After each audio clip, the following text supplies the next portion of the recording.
ئەم کاتتان باش من ئومێد قەلەداخی خۆشحاڵم لە ئەڵقەیەکی نوێی بەرنامەی گیرفانی خەڵک لەگەڵتانم. لە ئەڵقەیەم جاری بەرنامەکەمانە گفتوگۆکەین سەبارەت بە یەکێک لە گرنگترین ئەو پرسە ئابوووریانەی کە پەیوەندی بە هێزی کڕینی پارەی تۆی هاوڵاتیەوە هەیە. پەیوەندی هەیە بە ڕادەی خۆشگوزەرانی و بە ڕادەی بەدەستهێنانی ئەو کاڵاو خزمەتگوزاریانەی کە بە بڕێکی دیاریکراو لە پارە دەتوانی بەدەستی بێنی. ئەویش دیاردەی هەڵاوسانە. هەڵاوسان یان بەرزبوونەوەی ئاستی نرخی کاڵاو خزمەتگوزارەکان یەکێک لە گرنگترین ئەو مەترسیانە ئەو ئاڵنگاریانەیە کە ڕوبەڕووی هەر کۆمەڵگایەک هەر تاکە کەسێک هەر وەبەرهێنێک ئەبێتەوە لە ناو چوارچەوەی ئابوورێکی دیاریکراودا. ئەم مەترسیە وا دەکات کە مرۆڤ تاکە کەس هێزی کڕینی پارەکەی کەم ببێتەوە. ئەو بڕەپارەیە کە پێشتر توانیوەتی قەبارەیەکی دیاریکراو لە کاڵاو خزمەتگوزاری پێ بکڕێ ئەمڕۆ تەنها بە ڕێژەیەکی کەمتر لەوەک ئەتوانێت کاڵاو خزمەتگوزاری بکرێ. بەما ئاستی خۆشگوزەرانی و ئاستی داهاتی حەقیقی تاکە کەسەکان یێتە خوارەوە بەبێ ئەوەی هیچ بازرگانێکیان کردبێ و دۆڕابێتن. کاتێک نرخی $100 ئەمریکی گەشتە 170,000 دینار، وەزیری پلاندانانی عێراق وتی ئەگەر لەوە زیاتر بەرز بێتەوە 4 ملیۆن هەوڵاتی عێراقی دێتە خوار هێڵی هەژاریەوە، چونکە لەگەڵ بەرزبوونەوەیە ئاستی گشتی نرخی کاڵاو خزمەتگوزارەکان بەرزە بێتەوە و سەرنجام هێزی کڕنی پارە لە دەستی هەوڵاتی کەم دەبێتەوە و بەرەوڕووی هەژاری ئەڕوا. بەڵام پرسیاری سەرەکی ئەوەیە ئێمە چۆن وا بکەین کە هەڵاوسان زیانێکی گەورەمان پێ نەگەێنێ، چۆن لە مەترسی و ئاڵنگارەکانی هەڵاوسان بپارێزین، چۆن بڕێکی دیاریکراو لە داهات دوا بکەین هێزی کڕنی لە دەست نەدات لە کاتی هەڵاوساندا. لە مەڵقەیەمانە لەسەر ئەم پرسە گرنگە قساکەین بۆ ئەوەی کە وەڵامی ئەو پرسیارە ستراتیژی و زۆر گرنگە بدەینەوە کە پێویستە باڵەبار و دۆخی هەڵاوسانە چی بکەین، چۆن داهات و هێزی کڕنی پارەکانمان بپارێزین. سەرەتا باس لە دیاردەی هەڵاوسان و بە کورتی ئاماژە بە هۆکارەکانی هەڵاوسان و زیانەکان یەکەین بۆ ئەوەی پێی ئاشنابین. دواتریش باس لەوە دەکەین کە چی بکەین بۆ پاراستنمان لە بەرامبەر ئەو مەترسیە گەورەی کە پێی دەوتی هەڵاوسان، بەتایبەت کە ئێستا نرخی $100 لە 150,000 دیناری عێراقی کەمتر یان زیاترە. ئێمە لەم چوارچێوەیەدا ڤیدۆوالێکمان ئامادە کردووە. دواتریش گفتوگۆ ئەکەین لەگەڵ میوانێکی تایبەتمەند کە پرۆفیسۆرە لە بواری زانستە ئابوووریەکاندا لەسەر ئەم پرسە گفتوگۆکەین و داوای ڕێنمایی لەکەین لەسەر چۆنەتی خۆپاراستنمان لە مەترسەکانی هەڵاوسان. سەرەتا ئەچینە لای یەکەمین سلایدی بەرنامەکەمان کە تایبەتە بە چیکردنەوەی هەڵاوسان. ئایا هەڵاوسان هۆکارەکانی چییە؟ ڕەنگە تۆ لە خۆت پرسی بێ بۆچی کاڵایەک گران ئەبێت، بۆچی سلعەیەکی دیاریکراو لە بازاران نرخەکەی بەرزە بێتەوە. لە ڕاستیدا کۆمەڵێک هۆکاری سەرێکی ئەوەیە. یەکەم هۆکاریان ئەوەیە کە زیادبوونی تێچوونە. زیادبوونی تێچوونی ئەو کاڵایە نرخەکەی لە ناو بازارە بەرز دەکاتەوە. جا ئاشێ ئەو تێچوونە لە ئاستی ناوخۆییا بێ و ئاشێ لە ئاستی دەرەکییا بێ. بۆ وڵاتێکی وەکو ئێمە، بۆ ناوچێکی وەکو هەرێمی کوردستانیان عێراق کە توانای بەرهەمهێنانی لە ناوخۆیان زەعیفە، هەمیشە کاڵا لە دەرەوە ئەهێنێ. بەرزبوونەوەی تێچوون لە دەرەوە ڕاستە و خۆ کاریگەرە بۆ بەرزبوونەوەی نرخی کاڵاو خزمەتگوزارەکان لە ناوەوە. وەک بینیمان لە کاتی شەڕی رووسیا و ئۆکرانیا نرخی گەنم، نرخی بەروبوومە کشتتوکاڵەکان بەرز بوویەوە، نرخی زۆر شت بەرز بوویەوە لە کاتی کۆرۆنایە. ڕاستە و خۆ تاسیری لە کوردستان و عێراقش کرد لە کاتەکە شەڕ لە عێراق و لە هەرێمی کوردستان ڕووی نەداوە. شەڕ لە رووسیا و ئۆکرانیا ڕوویداوە، بەڵام نرخی گەنم لە سلێمانی بەرزە بێتەوە. نرخی بەروبوومەکانی دیکەش. دووهەمیان زیادبوونی خواستە. کاتێکە هەوڵاتیان پارەیان پێەیە ڕوو لە کڕینی کاڵاو خزمەتگوزاریەکان بە شێوەیەکی خێران نرخی بەرز دەبێتەوە. نمونەی ئەمە زۆر بە سادەیی کاتێکە لە دوایی پرۆسێ ئازادی عێراقەوە پارێکی زۆرە هاتە هەرێمی کوردستانەوە لە 2003 بەدەوە تا 2012 ئەم پارەیە بە شێوەیەکی لێشاو ئاتە بەردەستی هاوڵاتیان و هاوڵاتیان مەشروعی ئیستیسماریان نەبوو، پرۆژەی وەبەرهێنانیان نەبوو، هەموو ئەبوو بەخواز لەسەر کاڵاو خزمەتگوزاری. سەرنجام نرخی کاڵاکان بە شێوەیەکی بەرچاو بەرز بووە بۆ نمونە نرخی عقارات، نرخی مڵک، نرخی زۆر شتی دیکە کە لەو مەرحەلەیە بەرزەبەوە بەهۆی زۆربوونی خواستەوە بوو. خاڵێکی دیکە زیادبوونی خستنەڕووی دراوە، زیادبوونی خستنەڕووی دراوەی چەکە لە فاکتەرە بەهێزەکان کەوا ئەکات هەڵاوسان زۆر بێ کاتێک لە ڕێگەی ئیعانەی کۆمەڵایەتیەوە، لە ڕێگەی زیادکردنی موچەوە، لە ڕێگەی پرۆژەی وەبەرهێنانی حکوومەتەوە دراو لە بازاڕە زۆر دەبێت ئەو بە دڵنیایەوە هەڵاوسان زیاکە. سێریکە لە بەغاڵ لەبەرەوەی پارێکی زۆر هەیە بۆ ئەوەی کە خەڵک عقارات بکڕێ، نزیکی 200 ملیۆن دینار پارە ئێن بە هاوڵاتیەک بۆ ئەوەی کە وحدەیەکی نیشتەجێ بوو، سەکەنێک، خانوویەک، ماڵێک بۆ خۆی دروستکە، نرخی زەوی لە هەر زۆری گەڕەکەەکانی بەغا فڕیوە لە ئاستێکی چاوەڕوان نەکراوە بەرزبێتەوە. بۆیە هەر کاتێکە خستنە ڕووی دراو زۆر بوو ئەبێت بە هەڵاوسان. خاڵێکی تر ناسەقامگیری سیاسی و ئابووری لەو شوێنانەی کە ناسەقامگیری سیاسی هەیە، ئەگەری ناسەقامگیری ئابووری هەیە نرخ بەرزە بێتەوە، یعنی کولفە زیایی نەکردووە، خواز زیایی نەکردووە، خستنە ڕووی دراویش زیایی نەکردووە، بەڵام نرخ بەرزە بێتەوە. بینیتان لە کاتی شەڕەکانە لە شەڕی بینی ئەمریکا و عێراق لە 2023 لە کاتی ریفراندۆم کە ئەگەری ناسەقامگیری سیاسی و داخستنی سنوورەکان هەبوو، چۆن بە خێرایی نرخی کاڵا و خزمەتگوزارەکان بەرز بووە. ئەمە هۆکارێکی بەهێزی بەرزبوونەوەی نرخە. ئەچینە لای سلایدی دوایەوەمان. زۆر گرنگە بپرسین لە کاتی هەڵاوسانە ئێمە چ زیانێکمان پێگا، با نرخ بەرز بێتەوە من نایکڕم مەسەلەن، بە پێی پێویستی خۆمەی کڕم مەسەلەن، من چی زەرەر ئەەکەم، کارەساتی هەڵاوسان، مەترسی هەڵاوسان چییە؟ یەکەمیان ئەوەیە کە هێزی کڕینی پارە کەم ئەکا. پارە بۆ زانیاری تۆی بەڕێز، پارە دوو جۆر بەهای هەیە، بەهایەکی ئیسمی هەیە لەگەڵ بەهایەکی حەقیقی هەیە. بەهای ئیسمی ئەوەیە تۆ موچەکەت ملیۆنێک دیناری عێراقیە، ملیۆنێک وەرئەگری مانگانە، نرخ هەر چۆنەبێت تۆ ملیۆنە وەرئەگری کەم ناکە، بەڵام هێزی کڕینەکەی چەندێکە، ئەمە بەها ڕاستەقینەکەیەتی، ئەتوانی لە بازارە چەندێک کشتی پێ بکڕی بەرامبەر بە چەند کاڵاو خزمەت گوزاری دەستەکەوێت. ئەمە بریتە لە هێزی کڕینی پارە. ئەم هێزی کڕینی پارێ ئەم بە حەقیقیە دا ئەبەزێ بە ئەندازەیەکی زۆر زۆر. کاتە چی؟ یعنی تۆ کاتێک لە 130 نرخ بەرزەبێتەوە، یعنی چی؟ یعنی تۆ ملیۆنێکت داناوە لە ماڵەوە، بەڵام لە ڕاستیە تۆ 700,000 داناوە، 700,000 300,000 ئۆتۆماتیکی لە پارەکە ڕۆشتووە بەبێ ئەوەی بە خۆت بزانی. 10 ملیۆن داناوە، 3 ملیۆن 4 ملیۆن لە پارەکە ڕۆشتووە. من خۆم لەسەر توێژینەوەی یەکەم کرد،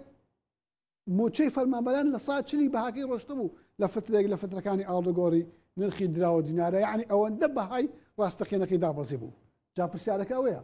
ئێمە چی بکەین بۆ ئەوەی لە کاتی هەڵاوسانە ئەو پارەیەمان لێ نەڕوە؟ ئەمە سلایدی دوایەوە وەڵام بێدەمەوە. نادڵنیایی بەرامبەر بە ئایندا کە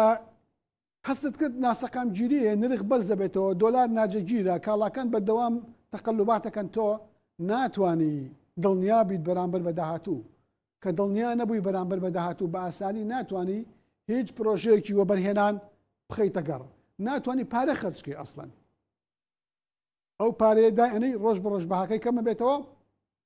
و پارە پێویست خەرج ناکرێت، چکە شت گران بووە، خواسیەتە خوارەوە، بازار بە شێوەیەکی گشتی ئەوەستێ وە کۆی پرۆسەی ئابووری و چالاکی ئابوورەکان ئەوەستێ و بۆیە بەشێکی هەرە گەورە لە کارگەکان داخرێ. ئێمە بینیمان لە 10 ساڵی ڕابردوودا بە هەزاران کارگە لە هەرێمی کوردستان داخراوە. ئەگەر لیستی ئەو ناوەی ئەو کارگانە بەیانکەین کە داخراوە زۆر زۆرە. خاڵێکی ترەوەیە کە ناسەقامگیری دروستەکە لە کرێ و لەوە بەرهێنان. کرێکارێک پێشتر ئیشی کردووە ڕۆژی بە 25,000 دیناری عێراقی، بە 40,000 دیناری عێراقی. ئەم 40,000 بەشی ماڵ و منداڵەکەی کردو پێی ژیاوە، بەڵام ئێستا هەڵاوسان ڕوویداوە. ئەو 40,000 بە حەقیقەکەی دابەزیەوە بە 25,000، 25,000ەکە دابەزیەوە بە 15,000، بە 15,000 ناژی. بە خاوەنکارەکە لە بم زیاکە پێی ناژیم، ئەویشە لە تۆ 400,000 وەرگە، تۆ 25,000 خۆت وەرەگری وەکو جاران، یا تۆ 50,000 40,000 خۆت وەرەگری وەکو جاران. ئەمە یەک شڵەژانی کۆمەڵایەتی ئابووری زۆر گەورە دروستەکە. دۆخێکی ئەوتۆ دروستەکە کە یەک پاشا ناسەقامگیری ئابووریە، ناسەقامگیری سیاسیە، ناسەقامگیریە لە کرێ و ناسەقامگیریە لە ئەوە بەرهێنان. پرۆژەی ئیسیسمار تووشی کێشەی گەورە بێ ڕوبەڕووی ئاڵنگاری گەورە بێتەوە. ئەچینە لای ستایی دوایەوەمان.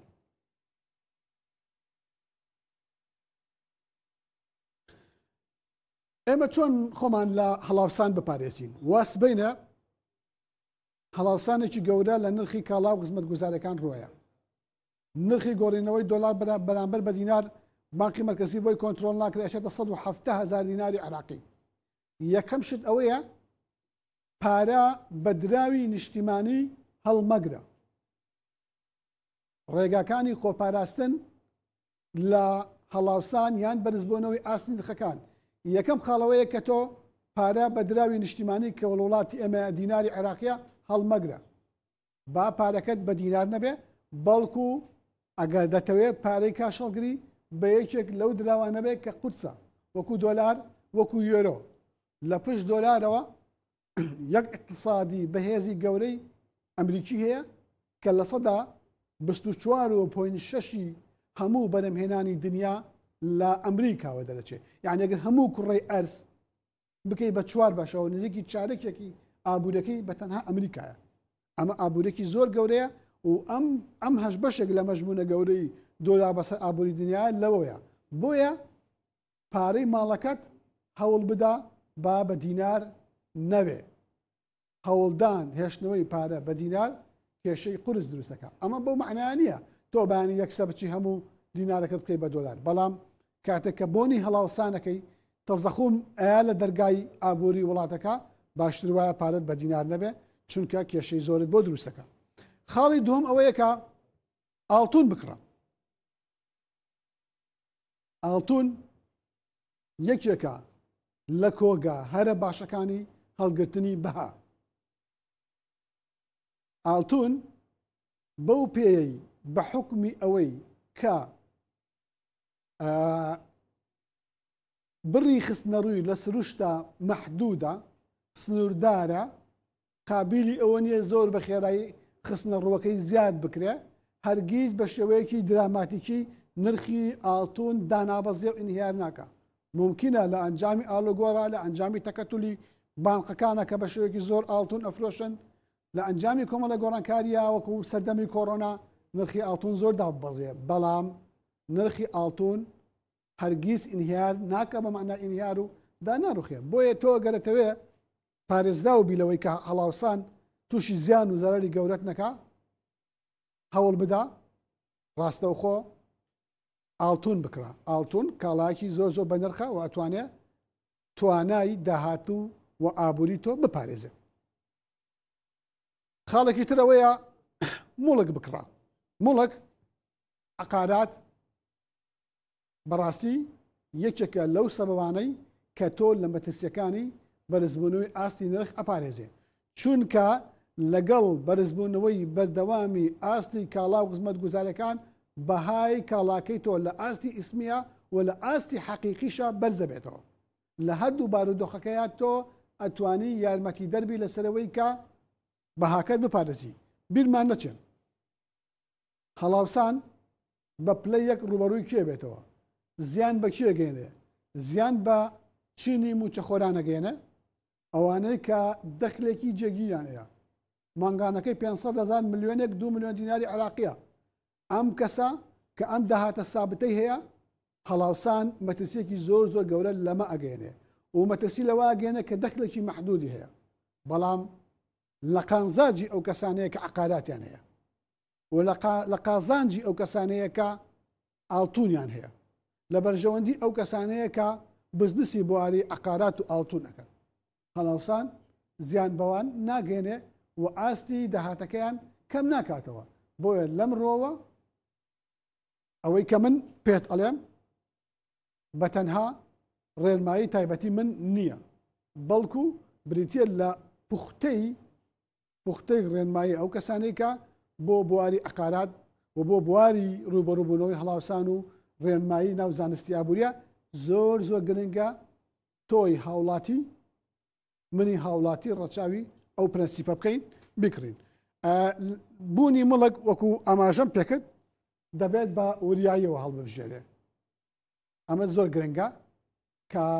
بەبێ بەرچاوڕوونی تەواو لە حەجمی مڵکەکە و لە شوێنی مڵکەکە و لە کاتی کڕینی مڵکەکە نایکڕیت. ڕاستەوخۆ بچیت چی پارەت هەیە بێی بە پارچەیەک زەوی پێی بە وێلایەک لە ناو پرۆژەیەەکە ئەوە هەڵەیە. ڕەنگە ئەو بڕەپارەیەی کە ئەو پرۆژەیە لێت وەرەگرێ زیاتر بێت لە بڕی ئەو پارەیە کە تۆ لە هەڵاوسانەکەیە تووشی زیان دەبی. دەبەلەوە دەبێت هەڵبژاردننی ئەو شوێنەی هەڵبژاردننی ئەو یەکە مڵکەی کە تۆ دەیەوێ بکەیت دەبێت بە ڕاوەشکاری خەڵکی پسپۆڕ و ئاگادار بین. ئەچینە سەر سلایدی دوای ئەومان.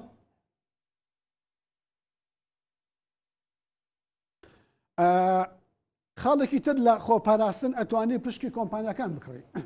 پشکی کۆمپانیەکان یەکێکە لەوانەیە کە تۆ پارەکەی تۆ لە هەڵاوسان ئەپارێزی. ئێستا کۆمەڵێک پشکی کۆمپانیای زۆر گەورە هەیە لە دنیاە، شەریکەی ئەمازۆن هەیە، شەریکەی ئەپڵ هەیە، ئەوانە هەیە کۆمەڵێکی زۆر تۆ دەتوانی بیکڕی لەناو بۆرسەیە، ینی بۆرسەی جیهانی ئێستا بەردەستە بۆ هاوڵاتیانی ئەمە. ڕەنگە ڕێژەیەکی مەحدود لە هاوڵاتی ئێمە لە ناو بۆرسەیە کار بکە یا شارەزای مامەڵەکانی ناو بۆرسە بێ، بەڵام قابلی کڕینەکردنی پشکی کۆمپانیا وە لە ناو خۆشە کەم تا زۆر کڕینی پشک بە شێوەی جیاواز و بە فۆرمی سادەکراوە هەیە بۆ ئەوەی کا بتوانن بیکڕن. دە کەس کۆ ببنەوە بەیەکەوە مەشروعێکی تیجاری دروستکەن. ئەمە پشکە کۆمپانیاکی پشکداری بچووکە بە ئاستێکی بچووک ئەتوانێت یارمەتی دەربێت لەوەی کە ئاستی داهاتەکەت بپارێزێ و لە ڕێی کۆمپانیاوە ئەوانەی کە پشکەکانیان کڕیوە لە بەشی هەر زۆری کاتەکانە لە قازانج بوون و زۆر بەکەمی دووچاری زەرەر بوون. قەواڵی حکومی بکڕا. قەواڵی حکومی یەکێکە لەو هۆکارانەی کە زۆر گرنگە. بۆ قەواڵی حکومی ئێستا ئەیفرۆشێت بای ملیارێک دینارە، بەڵام ساڵی داهاتوو کاتانە تۆ لە سەدا حەوت قازانجت کردووە. ئەمە یارمەتی دەرەبێ کە ئەو پارەی کە هەتە لە مەترسی بیپارێزی و بیخیتە بواری ئیسیسمارێکەوە بۆ قازانجکردن. وەبەرهێنانەکەشت بە هەمان شێوە ئەتوانی هەمە چەشن و هەمە جۆر بکەیت کە ئەوە دیسانەوە یارمەتی دەردەبێ بۆ کاروبارەکان و خۆت لە مەترسەکان بپارێزی. وێرەی ئەم پرسانە من میوانێکم لەگەڵایە کە میوانێکی تایبەتمەندە پرۆفیسۆرە لە بواری ئابووریدا لەم بارەیەوە ڕێنماییمان دەکات. ناوبڕێکی کورتمان هەیە و دوای ناوبڕەکە لەگەڵ میوانەکەم دێمەوەلاتان و پێکەوە گفتوگۆکەین.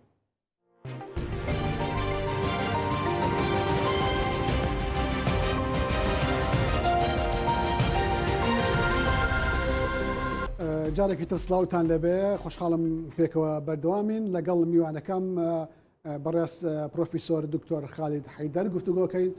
دکتۆر زۆر بەخێر بیت. دەمەوێت سەرەتا ئەوت لێ بپرسم کە بێگومانێکێک لە زیانمەندە گەورەکانی هەڵاوسان بریتە لە ئەو خەڵکانەی کە داهاتێکی جێگیریان هەیە وەکو فەرمانبەران و وەکو ئەوانەی کە داهاتیان سنووردارە. ئێمە چی بکەین وەکو فەرمانبەر وەکو هەوڵاتێک کە داهاتمان جگیرە چی بکەین بۆ ئەوەی کە لە زیان و مەترسیەکانی هەڵاوسان پارێزراو بین؟ بەڵێ زۆر سپاس سەنەکەم بەناوی خۆی بەخشندە میهرەبان. زۆر سپاسی بەڕێز سەنەکەم کە ئەم فرسەتە ڕخسێرا بێمە خزمەتی جەنابتان و باس لە ئەم کێشە گەورە بکەین کێشەی هەڵاوسان لە ئابووری عێراق کە ئێمە وەکو بەشێکن تا ئێستا لە ئابووری عێراق تووشی ئەو کێشە گەورەی بووینە. ئەوەی کە ئەفەرمووی جەنابەت زۆر ڕاستە بۆ فەرمانبەر بۆ ئەو کەسێک کە داهاتەکەی جێگیرە ئیتر فەرمانبەر بێ لە کەرتی گشتیان لە کەرتی تایبەت تووشی کێشێکی زۆر گەورە بووە بەهۆی دابەزینی هێزی کڕین قوەی شێرایی دیناری عێراقی لەگەڵ توانای کڕین قودرەی شێرایی فەرمانبەر. ئەو کەسێک کە داهاتەکەی جێگیرە تووشی کێشە بووە کە ئەچێ بۆ بازارەکان 100,000 دینارابات بنمونە هەفتەیەک ئەچێ بۆ بازارەکان هەفتە لەو ماوەیە ئەو 100,000 دیناری ئێستا وەکو جاران شتی بۆ ناکردرێت بۆ ئەو فەرمانبەرە یاخود بۆ ئەو کەسێک کە داهاتەکەی جێگیرە. بۆیە یعنی بەڕاستی ئەوەی کە لە دەسەڵاتی ئەو کەسەیە کە چی بکات ناچارە لە بڕی کڕینی بابەتەکان ئەو بڕێکە ئەی کڕێ لە بازارەکان لە شوێنان بڕەکە کەم کاتەوە تەمەنە مش کاریگەری نەرێنیە بێ لەسەر بژێوی ژیانی لە هەمان کات کواڵەتی جۆری بابەتەکانیش کە پێشتر بنمونە چەند جۆرێکی کواڵتی بەرزی ئەکڕی جۆری بەرزی ئەکرد لە شتومەک بەشی ژەمی بەیانیان ژەمەکان لەوانەیە سێژەم بێ لە بینی ژەمەکان پێشتر ئەیتوانی شت بخوا بەنمونە میوەیەک شتێک بخوا ئێستا ناتوانێ سێژەمەکە ئەکا بە دووان بنمونە مانگانە پێشتر کراسێکی ئەکڕی دوو مانگجارێک سێ مانگجارێک ئێستا ناتوانێەوە بکات معنەیەوەیە کە بەم هەڵەوسانە بەم کێشە جۆرا جۆراکانی عێراق و بە تایبەت لانیمی کوردستانیش جەنابتان ئەزانن بنمونە ئێمە ساڵی پارمانی 10 11 12 موچەمان وەرنەگرتووە من خۆم حسابێکی تایبەتم کرد کە ئەو بڕەپارەی کە هەرچەند دەرەوەی لەوانەیە دەرەوەی بەرنمەکەی جەنابتان بێ بە سڵفەیەمە ئینە باسی ئەماکەین ئەو بڕەپارەیە کە وەرنەگیراوە لەلایەنی فەرمانبەر و موچەخۆرەوە 2 ملیار و 200 میلیۆن دۆلارە ڕقەمە بەڕاستی ئەمە ڕقەمە بۆیە ئەو سێمانگە وەکە ڕۆشت ئێستا بینی جەنابەت ئێمە لە وردە وردە بەرەو نیوەی مانگی ڕۆین هێشتا مانگی حوتمان وەرنەگرتووە لێرە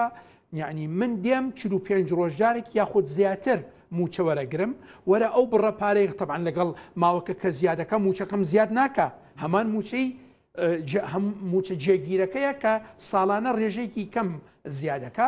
ئەو موچە جێگیرە وەرە دابەشی بکە لەسەر 45 ڕۆژ یاخۆ لەسەر 50 ڕۆژ و جەنابتان بیرتانە ئێمە پێشتر دوو مانگجارێک بەنمونە موچەمان وەرگرت ماوەیەک ئەسڵەن موچەمان وەرنەگرت بۆیە لێرە ئەو بڕەپارەی کە ئێستا یاخود پێشتر دابش کرا لەسەر 30 ڕۆژ ئێستا بێ دابش بکە لەسەر 45 ڕۆژ ئەمە ئەو خاڵی دوم خاڵی سێم سیقە نییە بە داهاتوو ئێمە مانگی داهاتوو موچە وەرەگرین یان موچە وەرناگرین ئەبینی جەنابەت کۆمەڵێک بەرپرس کۆمەڵێک سیاست ئەو کەسانی کە سیاست مەدارن بنمونە باسی موچەکەن موچە مانگی ئێستاوا ئەوترێت مانگی هەشت موچە بەبێ کێشە دێت و نازم کۆمەڵک شت بەڵام ئێمە هەموو مانگێک دوای ئەوەی کە باسی تەوتینکردن کراون کرا من دڵنیا بووم یعنی وەکو خۆم شخصی نەک وەکو زانستی ئابووری ئەو بابەتەنە دڵنیا بووم کە کێشەکانی نێوان حکوومەتی اتحادی لەگەڵ حکوومەت یانیمی کوردستان هی 10 ڕۆژ و 15 و 20 ڕۆژ نییە بە ئاسایی حل ببێت بۆیە گیرفانی خەڵک بە ئاسایی پڕ نابێت لەگەڵ ئەو هەموو کێشە سیاسیانی کە هەیە دکتۆر جەنابتان ئاماژەتان بەوە کرد کە لە حاڵەتی هەڵەوسانە کەسی خاوەن دەخلی محدود فەرمانبەر یان ئەوانەی کە بە هەر شێوک لە شەوەکان دەخلێکی محدودیانەیە ناچارە بن کە بڕی بەکارهێنانی کاڵا و خزمەت گوزارەکان کەم بکەنەوە بۆ ئەوی پارەکەم بەشم بکات بەشی ئەو ماوەی کە ماوە تا وەرگرتنی موچەیەکی تر یەکێک لەو پێشنیارانەی کە لە ئارادایە بریتێ لەوەی کە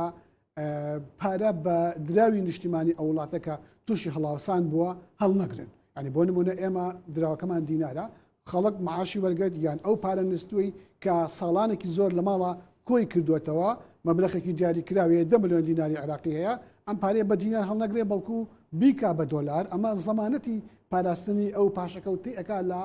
هەڵاوسان ئەزەن چیە دکتۆر مدیان من تەسەوریەوە ئەکەم ئەوە پێشنیارێکی باش نەبێ بەڕاستی بۆ لەبەر ئەوەی بەڕێز سەرۆکۆزیرانی پێشوو پێش بەڕێز سوودانی باسی لەوەیە کرد و وابزانم بەڕێز سوودانیش باسی هەمان شتی کرد وتی ئێمە عێراقین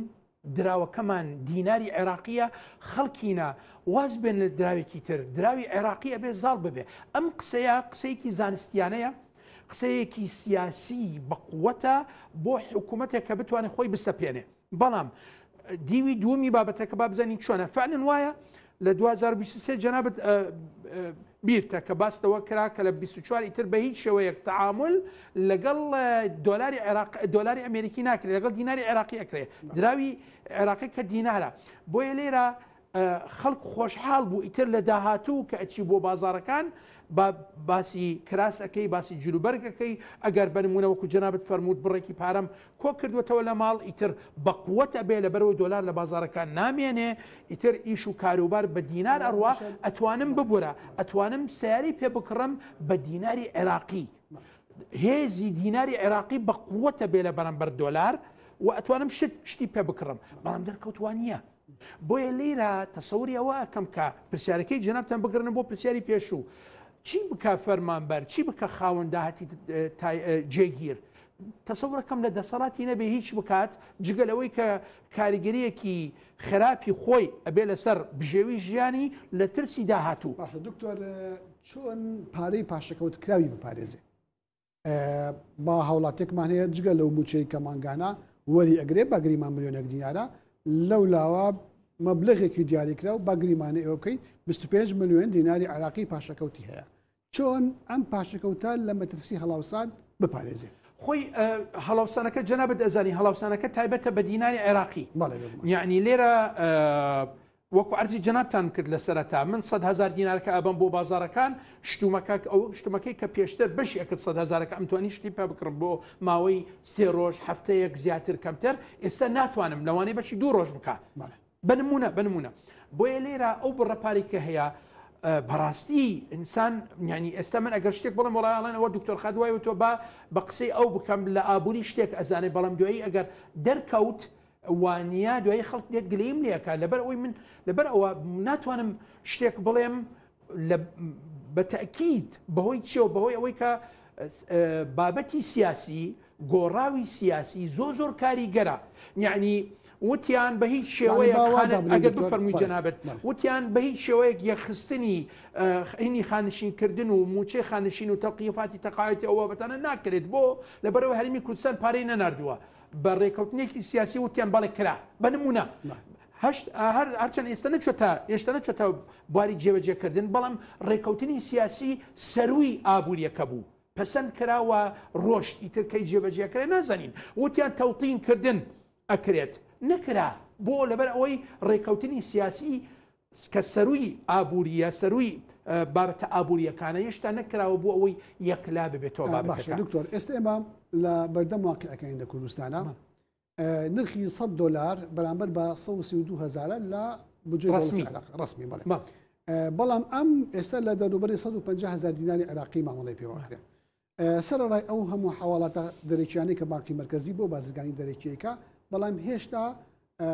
نرخی کاڵا وەکو پێویست ئەوەی کە تەمویل ئەکرێت دانەبەزیەوە و ئەگەر گریمانی ئەوە بکەین وەکو جاری پێشوو نرخی دۆلار بەرامبەر بە دینار لە کۆنتترۆلی بانکی مرکزی دەربچێ بگاتە 170,000 دیناری عراقی بەرامبەر بە $100 لەم بارودۆخەیە من وەکو هاوڵاتیەک چی بکەم لەو پاشەکەوتی کە بە دینار هەمە چۆن ڕێنمایی مەکەی بەهای ئەم پاشەکەوتم بپارێزم ئەزانی چێ دکتۆرە من گەنخۆی کێشەکەمان ئەوەیە کە ئێمە وەکو هاوڵاتی دەسەڵاتمان ئەوەندە نییە کە بتوانین بنمونە یاخود بڕەپارێکە کە هەمانە ئەگەر ئەسڵەن پارەی پاشەکەوت کراویشمان هەبێت ئەو بڕێە ئەو بڕەپارە نییە کە من بتوانم بچم خانوویکی پێ بکڕم بچم بە نمونە زێڕی پێ بکڕم یانە کۆمەڵک شت لێرە ئێمە وەکو بەرخۆر یاخو مستەهلێک ئەوەی کە هەیە زۆر گرنگە بۆ ئێمە ئێستا ئەم دەقەیە کڕینی شتومەکە بابەتەکانی ڕۆژانەمانە بۆیە ئەو بڕەپاری کە هەیە و لەبەر ئەوەی ئابووری عێراق و ئابووری هەرێمی کوردستانیش ئابوورێکی هاوردەکارن زۆرینەی بابەتەکان لە دەرەوە هاوردە ئەکرێن و هەڵسەنگاندنی پێ ئەکرێت بە دۆلار و دینار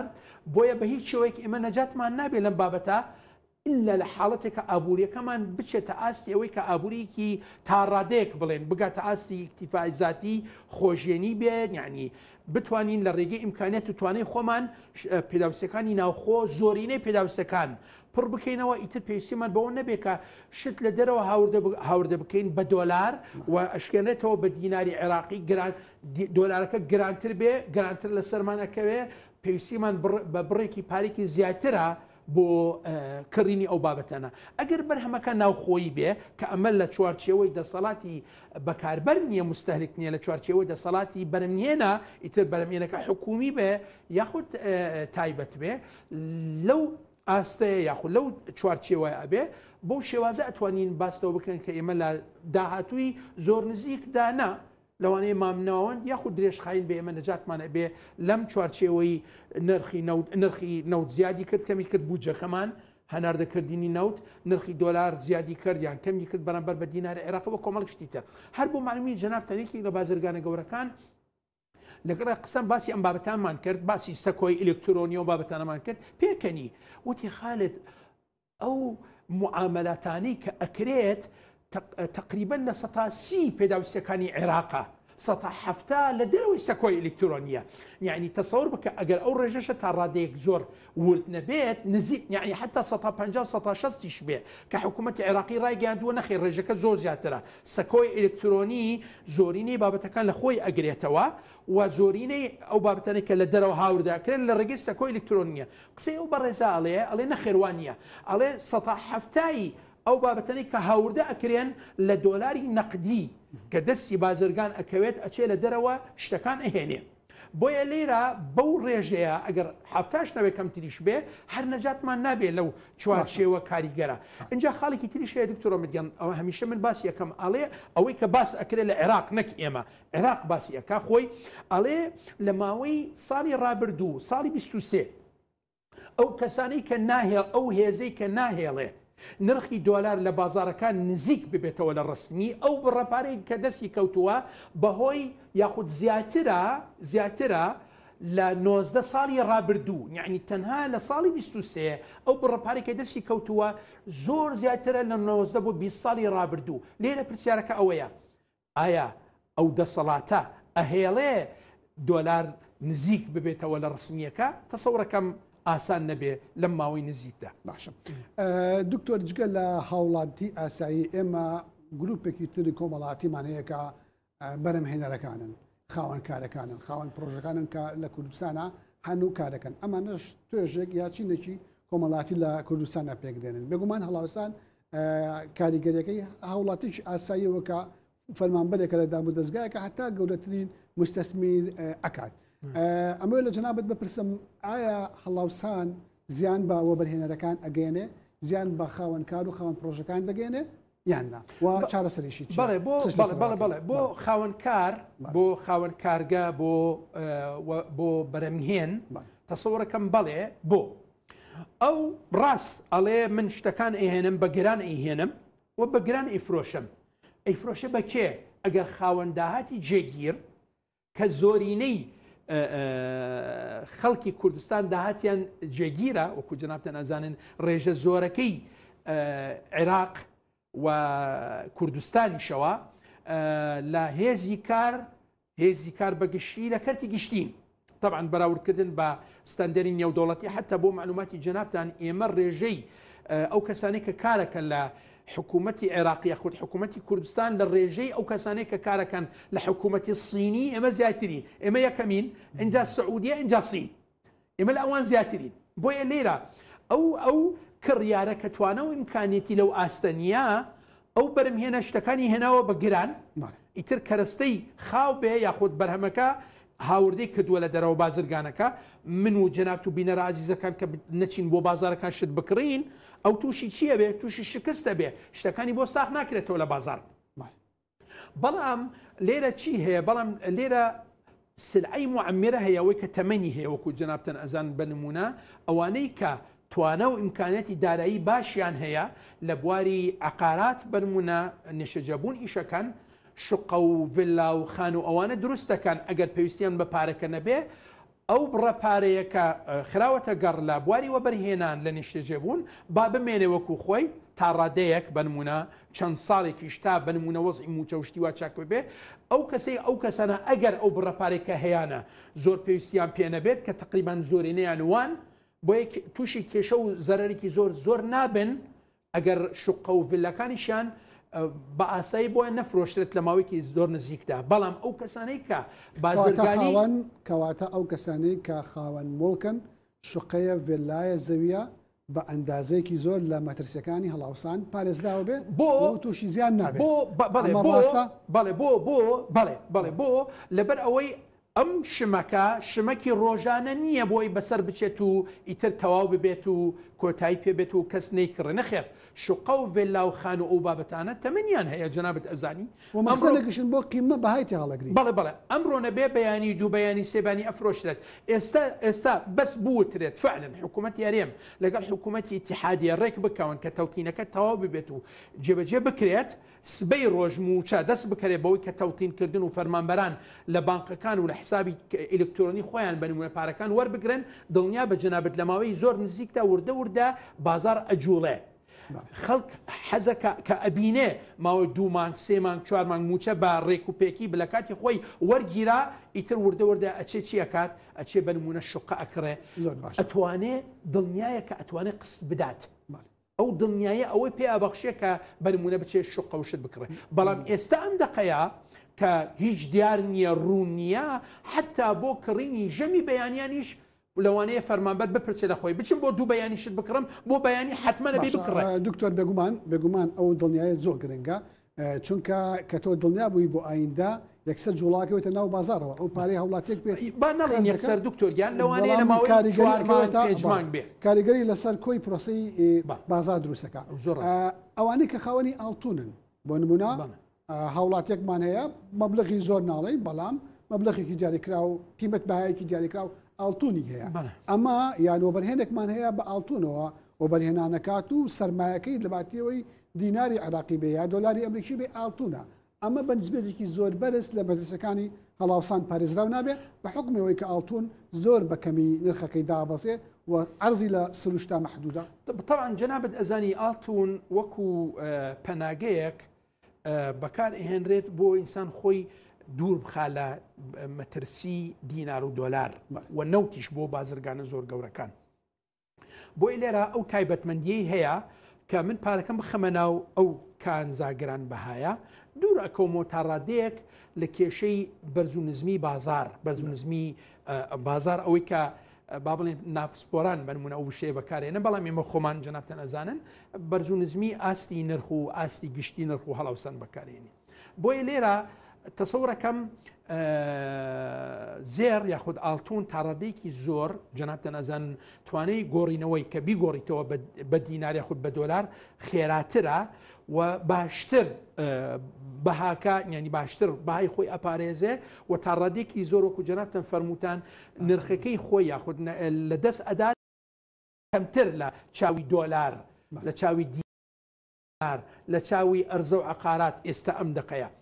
بۆیە تەسەورەکەم باشتر وایە کە خەڵک بنمونە بەشێک لەو بڕەپارێکە هەیەتی بیخەتە کانزا گران بەهاکە باشترە حتا ئەگەر دابەزینیش هەبێ وەکو دۆلار و دینار نییە بە تایبەت بۆ ئەو کەسانەی کە فەرمان بەرن ئەو توانە ئیمکانیەتیان نییە خۆیان بخەنەوە مەترسیەکی وا لە یاریکی زۆر گەورە کە دەرەقەتی نایەن ئێمە موچەکەمان چەندێک بە بنمونە یاخود ئەو بڕەپارێک کە پاشەکەوتمان کردووە چەندێک بە بەشی ئەوە ناکە خۆم بخەمە ناو یاریەکەم زۆر مەترسیدار بێ و ئاسۆکەی ڕوون نەبێ وڵی خۆم بپارێزم باشترە با لەو کازەگران بەهایە باشترە یاخود بڕێکی لە پارەکە بکەمە دۆلار و بێنمەوە ئەگەر خوا نەخواستە لە دۆلارەکە زەرم کرد لە ئاڵتونەکە زەرر ناکام یاخود لە دینارەکە بنمونە کەواتاوی کە جەنابەت فەرمووتان من لی تێگەشتم خۆپاراستن لە هەڵاوسان مۆڵە کێشەکە لەوانەی کە ئەتپارێزێ و ئاڵتون و هەمە چەشنکردنی ئەو پارەی کاتە بەشێکی لە ئاڵتون بەشێکی لە دۆلار بۆەوەی کە بتپارێزێ لەوەی ئەگەرێکیان تووشی هەرسێنان بوو لە ڕووی بەهاکەوە ئەوەی تریان قەرەبوت بۆ بکاتەوە ئەمانە ئەتوانین وەکو ڕێگای گرنگی خۆپاراستن لە مەترسی هەڵاوسان بەڵێ پێشینەکان جەنابەت زەنی ئەفەرمونون پارەکەت هێلکەکە نەخیتە یەک سەبەتە ئێمە سەبەتەکەمان ئێستا زۆر گەورە نییە ئەوە یەکەم پارەکەمان زۆر نییە سەبەتەکەشمان زۆر فراوان و گەورە نییە چەند سەبەتەیەکمان هەبێ بچووک بێ بە نمونە ئەتوانین پارەکە دابش بکەین بە شێوەیەک بە جۆرا و جۆر بێ بەشێکی بە نمونە تەمانم ئەگەر پارە هەبێ ئەسڵەن بەشێکی لە سەبەتەیەک دابنین بە نمونە وەکو عقارێک بە نمونە وەکو خانوویەک ئەگەر بکرێت زیاتر کانزا بە نمونە ئاڵتون بێ بەشێکیش دۆلار بێ ئەمە دیسان ئەڵێمەوە ئەگەر ئەسڵەن پارە هەبێ ئەگەر پارە نەبێەوە بتەکی جەنابەت ئەزانی ئەو فەرمانبەرانەی کە ئێستا ڕۆژانە مەعیشەت و هینی خۆیان بە حاڵ دەبرەکەن بۆ دوو بەیانی ئەوان ترسی ئەویان هەیە کە ئەو بڕەپارێکە پێیانە ئەسڵەن بەشی دوو بەیانیەکە یان ناکە بۆیە تەسەورەکەم زۆرینە دوورن لە ئەنجامانەی کە لە مناقشەکەی من لە خزمەتی جەنابتان باسی ئەەکەین زیاتر ئەم مناقشاتانە چی ئەگرێتە ئەوەی کە پارەیان هەیە و ترسی ئەویان هەیە کە ئەو هەڵاوسانە فعلەن کاریگەریەکی نەرێنی هەبێ لەسەر ئەو بڕەپارێکی بڕێکی دیاریکراو لە پارەکە بۆیە من زیاتر ئەگەر وەکو پلەبەندی دای بنێم بە نمونە ئەتوانین ئێمە یەکەم جار زێردا بنین کە مەترسیەکەی کەمترە اینجا تا ڕادەیەک تەسەورەکەم یعنی ئەکرێ باس دینار و دۆلار لە یەک ئاسدانێم بۆ ئەو کەسانی کە پارەکەیان تا ڕادەیەک دیاری کراوە دۆلار و دینار لە یەک ئاسدانێم زێر اینجا عقارات بۆ زێر هەر کاتێک ویستم بە نمونە ئەتوانم بیگۆڕمەوە بە دیناریم بە دۆلار بەڵام عقارات نە بۆ لەبەرەوەی عقارات جناب دەزانی تایبەتمەندی هەیە پێویستی بە کڕیارێکی تایبەتە کە ئێستا توانە ئیمکانەتیا بێ ئەگەر من زەوێکم هەبوو بمێ بیفرۆشەم ئەبێ چاوەڕێ بکەم تا کڕیار هەبێت بە نمونە بەڵام زێڕەکەم هەبێت دوکانداران ئەتوانن زۆر بەئاسێ بچن بۆ بازاری تایبەتی خۆی وە بیفرۆشم پارەکەم دەسەکەوێت زۆر باشە دکتۆر جان ئێمە کاتی بەرنامەکەمان تەواو بوو حەزەکەم دوا پەیامی جەنابەت دوا ڕێنماییت بۆ هاوڵاتیان بۆ خەڵکی ئێمە لە هەموو ئەگەرێکی هەڵاوسان کە لە کۆمەلگای ئێمە ئەگەری زۆر بەهێزە ڕووبدا من ئەوەی دکتۆرمەگەن ئەوەی ئەڵێم بەڕاستی ئەو کەسانەی کە پارەیان پێەیە تەسەوڕەکەم بەپێ قسەکانی بەرپرسانی حکوومەت هەرێمی کوردستان و عێراقیش زیاتر عێراقیەکان لەبەرەوە جناب دەزانی بانقی ناوەندی و دیناری عێراقی و دەسەڵاتی نرخەکە لای ئەوانە زیاتر ئەوان باس لەوە ئەکەن کە دیناری عێراقی لە ماوەی زۆر نزیکدا بەقووەتە بێ بەپێ ڕێکەوتنەکەی لەگەڵ فدراڵی ئەمریکی کراوەوە کۆمەڵە گشتی تریش بەڵام بەگشتی ئەوەی کە ئەکرێت باسی بکەین ئێمە ئەو کەسانی کە پارەیان هەیە زیاتر ئەتوانن بەشێک لە پارەکە وەکو عەرزی جەنابتانم کرد لە زێر